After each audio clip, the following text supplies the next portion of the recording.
Hello, this is Andrew Undum with the Sure Sales Group at RE/MAX Sales, and I wanted to present our 2016 real estate outlook. And there's a lot of things going on right now in the marketplace and in the world that are going to affect real estate here locally in the greater Baltimore area.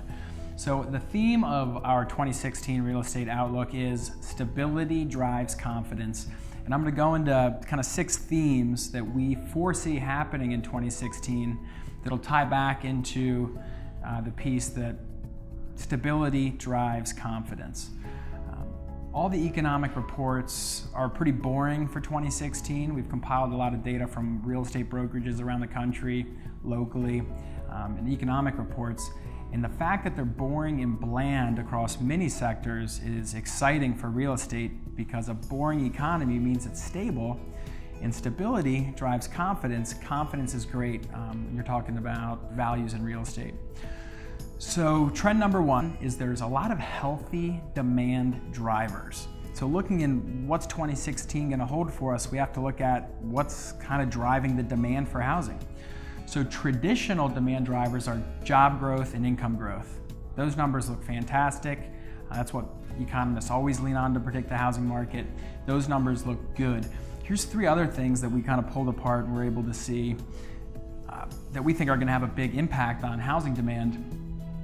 Millennials, ages 18 to 34, the biggest sector of population on the planet. There's 92 million millennials. Most of them are renting. 93% of people in that bracket said they'd like to own a home.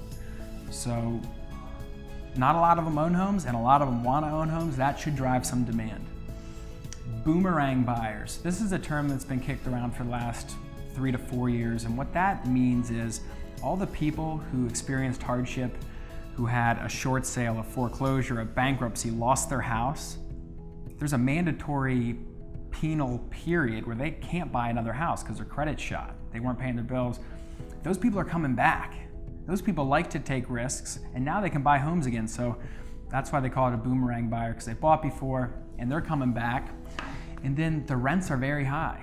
The rents across the country are high. Here in greater Baltimore, they're very high. And when it comes to a point where it's almost cheaper to buy a home than to rent, that can help drive some demand as well. So we got a lot of healthy demand drivers. Number 2 is we are seeing a balanced market inventory. So what that means is, there's one key statistic that economists look at called MSI, which is short for months supply of inventory. So months supply of inventory means assuming not another house comes on the market, how many months does it take for them all to sell? And it's obviously very specific geographically. The pundits, the economists, when they're talking about month supply of inventory, say 5 to 6 months supply of inventory is stable.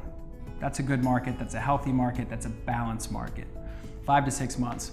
So what we have here is Baltimore City has been right around 5 to 6 months. Baltimore County, 4 to 5 months supply of inventory, still pretty balanced. Harford County, 5 to 6 months. Carroll County, 5 to 6 months.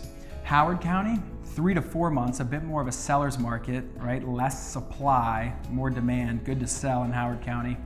And Anne Arundel County, 4 to 5 months supply of inventory. All those numbers are trending down currently, if you're looking at it across month to month, probably because we're going into the winter. Supply comes up in the spring, people put their homes on the market in the spring. So the numbers are trending down, but it's pretty balanced and it's pretty stable, which is good. But there's a caveat to that because there's a lot of different parts to Baltimore County, to Howard County, Baltimore City, etc.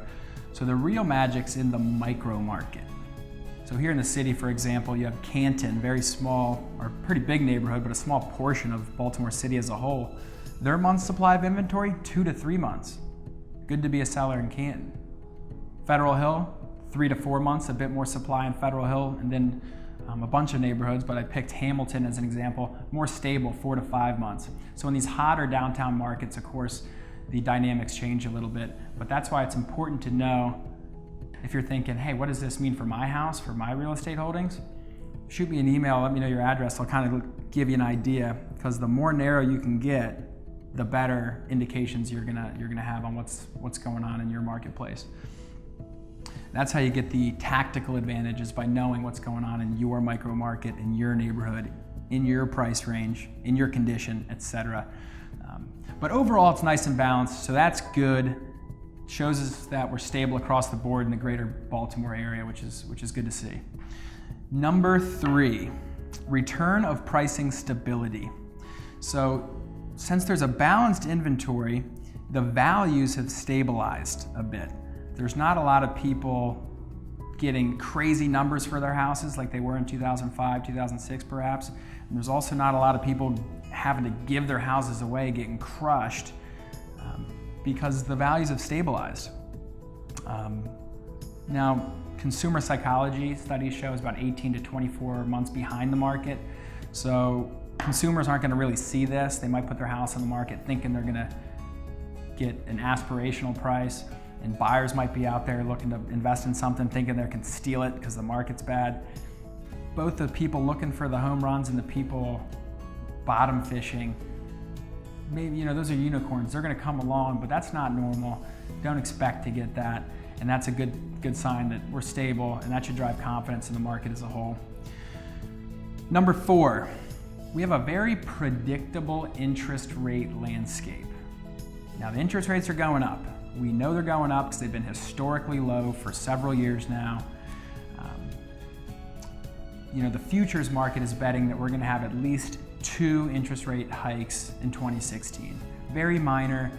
Anytime the interest rates go up, it does affect affordability for people, but they're going to be pretty minor.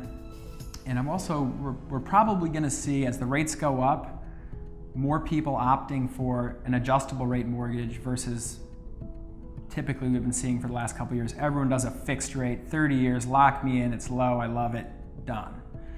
Adjustable rate mortgages are also very safe. They're a very good program where you can be locked in for 7 years and see very modest growth after 7 years, 5 years, 10 years, where it can adjust after a specific period of time.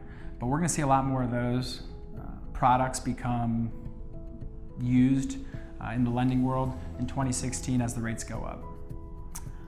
5, rents hold steady. So they're up and they're predicted to stay pretty steady, maintaining a very high rental rate across the greater Baltimore area. In the last 3 to 5 years, the prices have came back. So I wrote price appreciation, which priced some of the buyers out of the market, priced some of the millennials out of the market who want to get in, but the price has kind of climbed up. In markets where we are right now, I'm standing at the Broom Factory, 3500 Boston Street. You got Canton right behind us. There's some buyers who just would love to buy a home, but the house they want's $300,000 now, and they got priced out of the market. Well, what's that do to rent? Well, the vacancy rates are down, rental demand is up, rental rates are up, and we're seeing a lot of multifamily construction. There's construction companies recognizing, hey, money's cheap. I can borrow money at a low interest rate. I can build a multifamily product, meaning more than one household within a building. Very smart product, by the way, with the current landscape. So anytime you see these multifamilies going up, and again, right here in Canton Brewers Hill, we have a bunch of big boys coming up that are gonna have a lot of impact on the rental market. But all indicators say, hey, this rent's here to stay, and get used to that rent, which is why all this money's pouring in to build these multifamily products. So rents hold steady, that's good, it's stable. But when you're really looking at this landscape, so we know pricing's stable, there's low volatility. There's not a lot of up and downs. The value of your house isn't gonna go from 200 to 500 to 300, it's gonna be stable. You bought it for 300, it's gonna be worth, okay, 298, oh no, 310, it's gonna be pretty stable. So there's low volatility, that's what that means. There's low interest rates, so borrowing money's cheap, combined with the rents are high. So if you combine that, I'm gonna buy my house and it's not gonna change value. I can borrow cheap money and I can charge a lot of rent. It means if you're an investor and you maybe wanna pull some money off the table in the stock market, it's a pretty good time to be an investor in real estate in the current landscape. And last but not least, I wrote it in red, I guess because I don't really like talking about it, but this year we have a lot of geopolitical wild cards. And I put geo because there's so many things that affect the real estate market in the United States. And this year in 2016, kind of crazy, there's 13 key elections in 2016 around the world for United States trade partners. Just like we have candidates running for president, depending on who wins, they might want to change some things that affect the real estate market, that affect lending, that affect tax deductions. It's just a total wild card. So with healthy demand drivers, a balanced market inventory, pricing pretty stable across the board, predictable interest rates, and rents holding steady. I mean, they're high, but at least they're steady. We're gonna have a stable market and it should be confident, and that's our prediction. It'd be nice to watch this in January 2017 to see how we did. But that's all I have for you. Thanks so much. And if you have any questions relating to real estate, buying, selling, property management, investing, we work with all different types of clients. We got some cool angles to look at for different scenarios. As always, we'd love to help you, your friends, family, coworkers, and that's all I got for you. Thanks so much.